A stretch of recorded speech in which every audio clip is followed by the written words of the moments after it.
let's jump to, I don't know if we can call her necessarily hip hop, probably a little more R&B. Teyana Taylor, dropping uh, a very long album, hour and 14 minutes. Ton of, we're talking features. We're talking features here. There's lots of guests dropping on this, some big names. But there were, I guess, just want to start off. I listened to this in the car on a long drive this weekend, and I found myself just at times like jaw dropping, like how nasty this guy at times, how graphic some of these lyrics were. Felt like I needed to take a shower at points. That's funny. Tiana really bringing the sex appeal and injecting that straight into her songs. There's a run like right in the middle of this album where it's just like one song after another where you're just like, God damn, this is some sexy shit.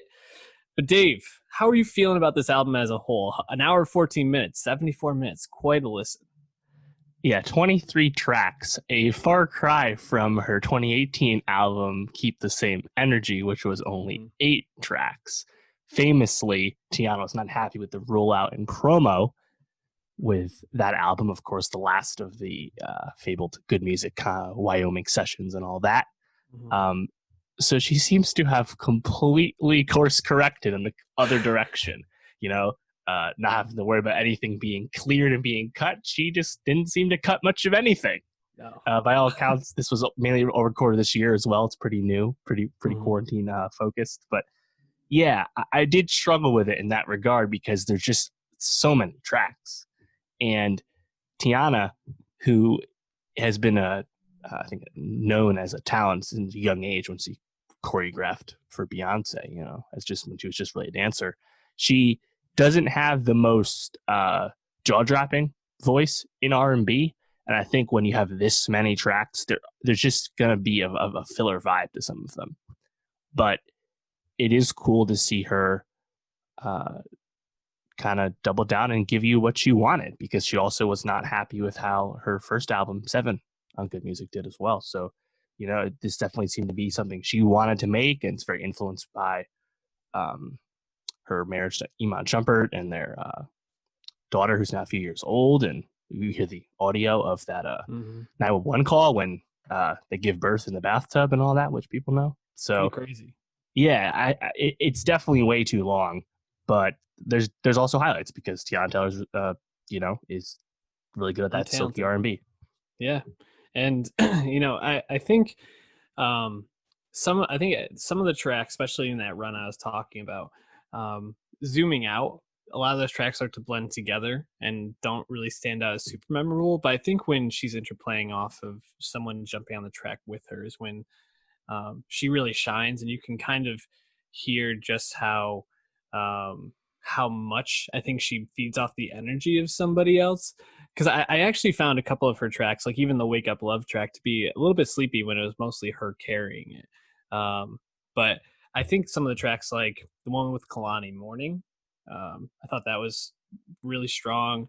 Boomin' with Missy Elliott and Future. I actually liked Future's feature, on the which calendar. Is like the first time I really enjoyed Future in a long time. And then obviously I think the last track with Lauryn Hill, always just, I feel like, bringing the fire. She's the personality in of herself, obviously. Mm-hmm. What track stood out to you? Yeah, it is a bit of a flex to have Lauryn Hill, Missy Elliott, and Erykah Badu on your album as features. Lauryn Hill, obviously, in particular, that's pretty rare. I got to be honest, I was incredibly surprised to like King Combs' feature as much as I did on How You Want It. King Combs, of course, is Diddy's oldest son, who does rap. He's rapped for a while. I haven't really done anything of note, but I thought that was actually a really good feature, man. Speaking of the dirty shit, he's talking about face down, ass up, and all that shit. It's like, as far as a solo track, I also like Try Again towards the end as well. Yeah, I agree, and I think that I think a lot of it is quality. I just don't know if anything really caught me on second listen through the same way that a couple of the features did. I thought 1-800-1-NIGHT was pretty catchy for a solo track.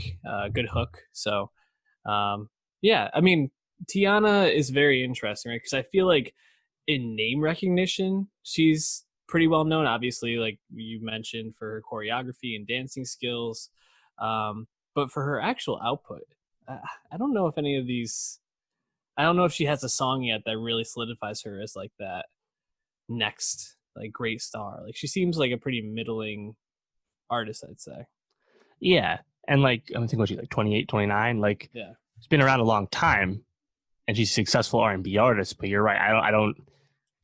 She hasn't risen to the heights of, I don't know, say SZA, you know, just because music hasn't totally been there. And yeah, I think you're right. She doesn't really have like a true like bona fide hit, but at the end of the day, that's okay too. I think I was reading some of the press about this, that her and Shump have also done like investing in a lot of businesses and stuff. And I believe Teyana is involved in some like dance studios and dance brands and stuff like that.